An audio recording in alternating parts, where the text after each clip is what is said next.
When would you say you developed an eating disorder? I would say for sure that it happened around middle school.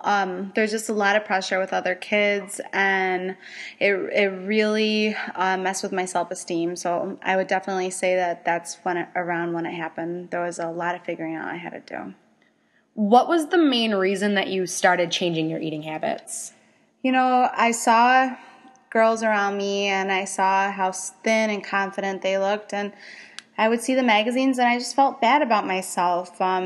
I never got any attention from boys in middle school, and I wanted to get attention. I wanted to feel good about myself.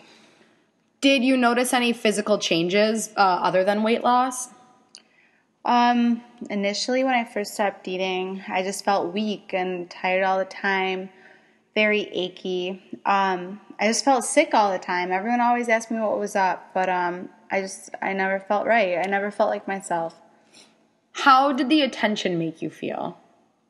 I mean, at first I loved it. I felt great. It was nice to be noticed and to be noticed other than that big, chubby Italian girl. So I loved it at first, but I knew deep down inside I was damaging myself. Did your weight loss cause a stir? You know, in middle school, people talk. There were a lot of rumors, but I try to ignore them. But I try to ignore most of them. But, you know, people talk, and it did hurt my feelings to hear the rumors. What was your biggest concern when you were dealing with the eating disorder? Literally what I was going to eat and when I was going to eat it. When I could have 5 carrots for dinner, and how I could juggle that with hiding, not eating my other dinner from my parents. Has it had any long-term effects on you at all? I mean, to be honest, definitely. It messed up my metabolism for sure for a while, and it took me a long time to get back on track and to realize the right foods and the right exercise and how my body should work to make it look the way I'm comfortable and confident. It made it harder for me to choose meals.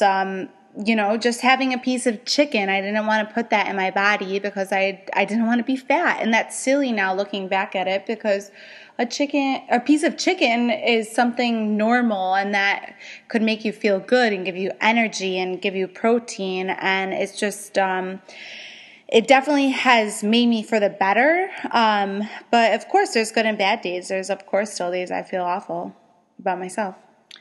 Okay, and is there any piece of advice that you could give someone who's in the same position as you were a while ago?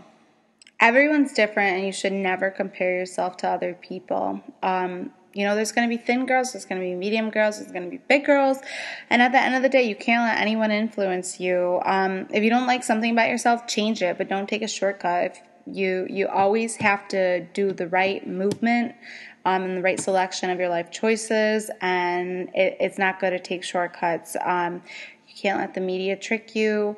There's a lot of photoshopping in magazines, and there's a way to look the way you want to look. There's a process to get there, and you can't take shortcuts for sure.